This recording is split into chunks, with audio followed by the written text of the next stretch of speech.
bahwa kula mboten persiapan blangkon iki. Wah. Iki tak milih-milih kanca ngarepe do duwe ta ora sak blangkon iki dadak iki yo kadang-kadang kula. Alah, wis iki ana tantangan anyar iki. Kasu mengkelitire tanpa diubah. Alah, dadak. Ini biasanya yo kasus mantane Hartini ketua dileles begol dirono kencang. Alah wong alah bundak kowe ora tak wis ora tak iki. Oh, kenang-kenangan berbudinya. Dereng liyane kabeh. Liyane malah molek kabeh. Alah. Wes. Ngene yo ringgit kesalinya nggih. Dadi pramugari ya wes. Nyawangi sedep ya. Alah. Ya nyawang ya. Kaya pajak guna. Sedep kok iki. Ini kabeh satrawan kabeh. Mini ki wae sing loro iki dene sing tengah kok lemu jalan lemu gak lemu maju. Joro iki. Rondo kok joro. Nah. Iya kawitan wae didol-dol kena enggal dikepiyake. Nggih, kula minangka pramugari Sinasa dadak sak kamat-kamat kula nggih dadi atur salam pambagya wilujeng. Assalamualaikum warahmatullahi wabarakatuh. Matur nuwun gambyak ing dalu niki regeng ngenahke pagelaran wayang golek saka nyono saka Jepang Rejo dalange tuwa Mbah Paji. Wis padha menal kabeh cuma nanggapi kala-kala muga-muga dheweling meneh kok sing sunat-sunat. Matur nuwun ingkang tanpa pindhah. Kula niki dados pramugari ing dalu punika beda karo pramugari sanes-sanesipun. Tegese aturane digol dirono kenceng niku aturanipun bebas. Bebas niku dudu mentelot enggak. Nyanjing jogete kena. Nyenggol jogete kena. Nanging ora ning kene. Bebas tapi sopan ana nggone dhewe. Wah, ya wis. Rene niki sampun titiwanti pagelaran tayub enggal dipun wiwiti sampun dipun tenggo-tenggo pun enten sing rada kesuwen barang niki pun disingkatkan. Wasana tekap semanten atur kula. Wassalamualaikum warahmatullahi wabarakatuh. Wes Mas, Mas Umar kendange bunyola kenceng lho. Jalane dudo kendange dudo. Wah, iki rombongan dudo. Jendene rombongan rondo. Lho, Pak Jinan ning nglumpuke malah dadi durian iki. Wes dikencengi solisir, Pak.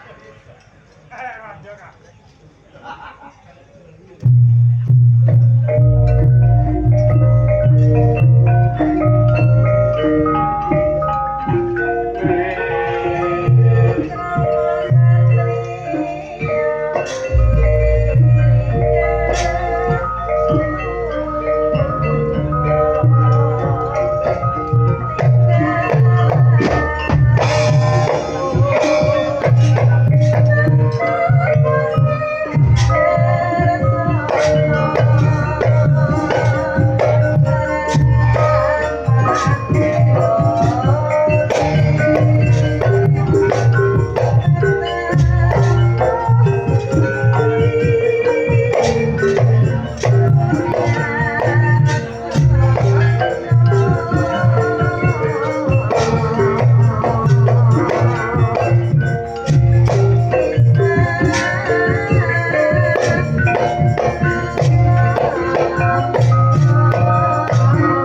mengko gati duwe hajat kok tengah jogete nyiwanengen kaya dene sindene iki ya lurus embak-embak tayu tenang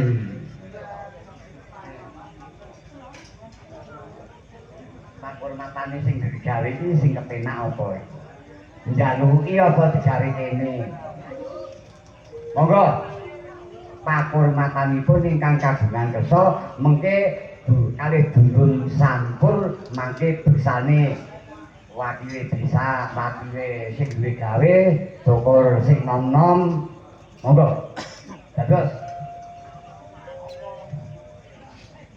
sinom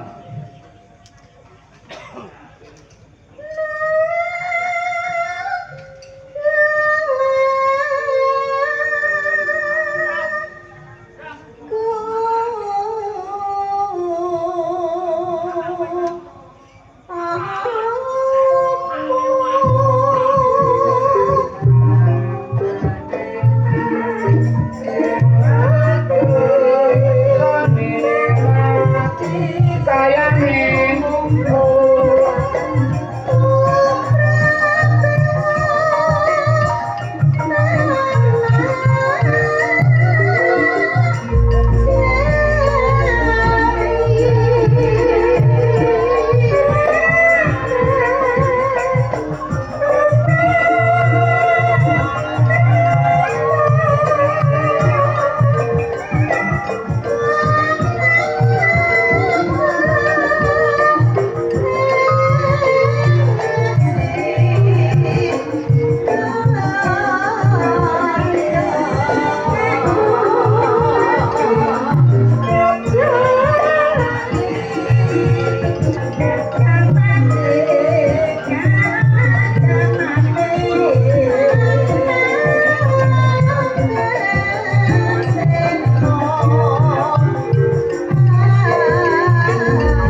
Matur nuwun, Mbak. Niki sinamipun sampun rampung.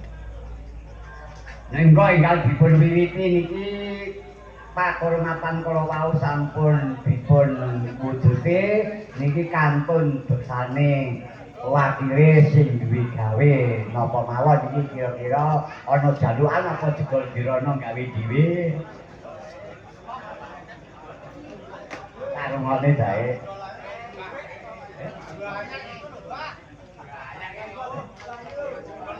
oh jegol sik ya nek kaya ngono wis 10:08 metoke ana dalem ora 10:08 dados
Yeah.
rawuh mulane rada ana wira suarane.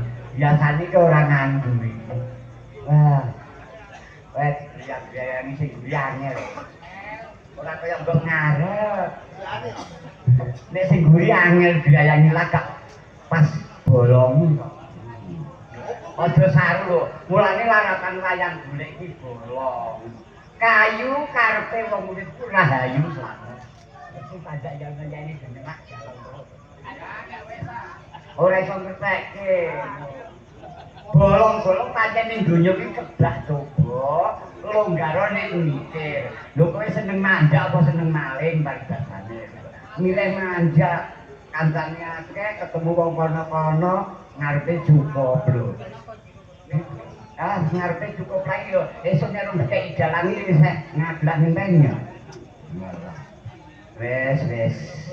Wah. Ayo. Sok.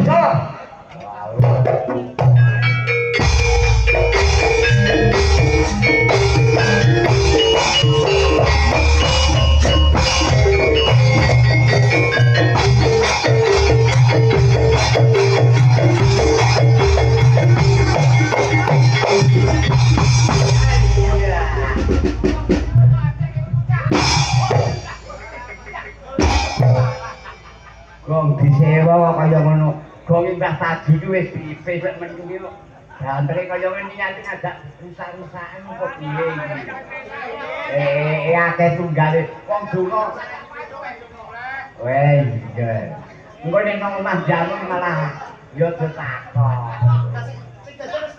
Alah yo wis ah.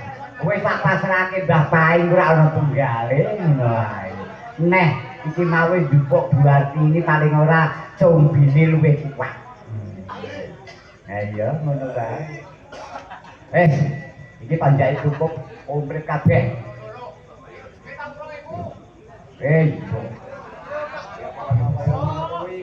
Iki wah joget sing endi lah. Kok jalan kok disemak sinjeng. Wah, keparah. Joget sing endi, Mak? Iki. Sing endi? Wah, pengakuan joget kok kaya ngono. Kok ndlongoe kok kaya ngono? Wah. Ngene kok joget. Wong joget kok welah bakone sedelok kok dimot kabeh. Wah. Iki joget. Kenapa? Ngene kok joget. Halah, masyaallah. Oh no. Joget kok ora iso kok sak mana. Joget kok iki sak mana. Lah iki nek dandan nak kesuwen lah.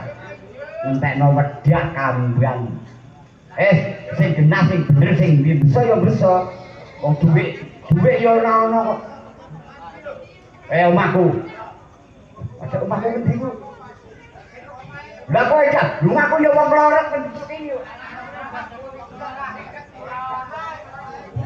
Oh, jadi nek wong lorot ora ono sing sirahe gepeng ngeleng. Digere sangkuk bublek iki ora ono. Wah. Akeh wong ndi ku yo. Wong aku mau pakis ngono kok. Lah yo pakis. Jaga percaya. Piye? Ayo, saya bisa. Kowe iki gowo identitas duduk ora? Aku ora tau duduk. Lho kok duduk penduduk. Mulane nek arep nayup bengose dilongi, sing ora bindeng. Nek ora ora penduduk yo KTP. Wah, KTP. Yo omahku adoh. Omahku sarang. Iya. Apa durangku laut segar-gari wae. Lah tambahku tirang, Gon. Wah. Bayar iki duit. Iki duit cilik do nangis kebukan duit gede. Wah. Walah. Ya ini kok. Wes. Juga ke iki.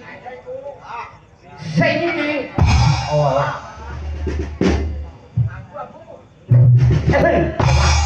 Wah minyake dinamor iki. Walah ambune wangine. Oh, walah. Wah pipine jendar kok seretane kok nduk suwe iki. Ya, ada seretan iki kok nduk suwe. Lah nek iki sapi sak kandang entek dol ora masalah. Wah, solo kok nyanyo nek karep. Yo biasa sah. Golekno sapa? Oh, Allah. Wah. Oh nyala emosi iki kok. Walah. Ah ya. Iki gongi cukup, panjake cukup. Wis sing halus. Yo kasar sih. Bayar pira pragone? Ah, iki yo tak rogono. Kok duwe miber. Rupane piye? Abang. Iki nek cara kene ajine pira? Oh, iku nek nang nggonku 100.000. Nggonku. Ah, sing kasar. Pesisiran sing kasar.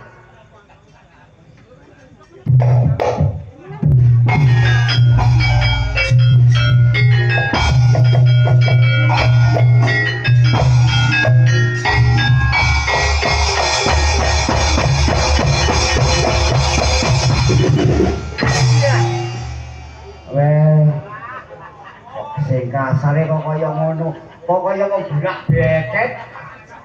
Wah, iki baru apik. Nguklekke igane wong tuwa iki. Munyake kaya ngono. Sing kasar kok malah kaya ngono. Sing halus nek iso manjak ora nek iso manjak. Yo mulih. Kok malah ngageng-geng. Wah, golek bate kok ngono caram. Oh, alah panjat jedor. Wes ngono kuwi. Alah. Sing halus kene.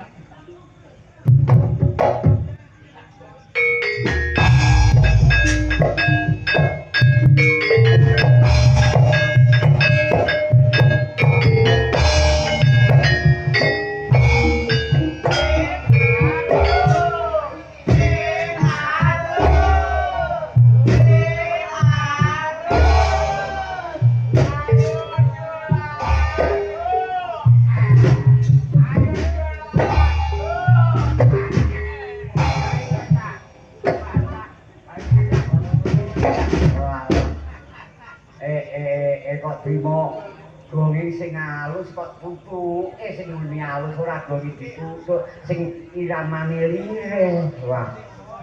Wes saiki diringkes wae sing tema iki ya ore-orean iki cara pesisiran rembangan iki.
kurang penak iki nek njaluk bocah kuning kobrone kenang Bu. Oh iya.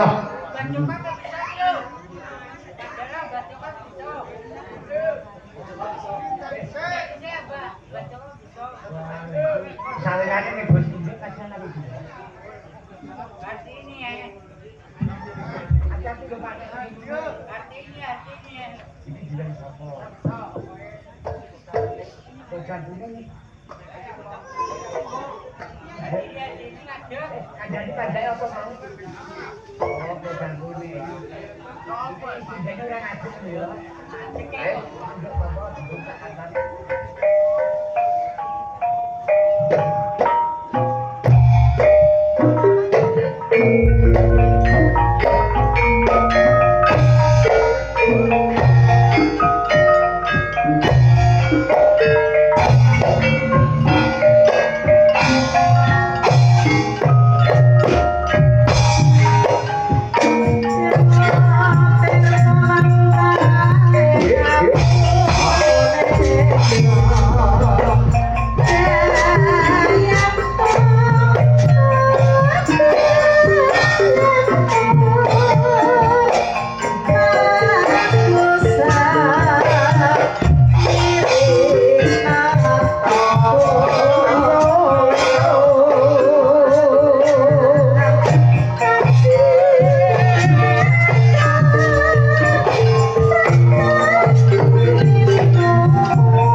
Bayar, wong bayar, bayar.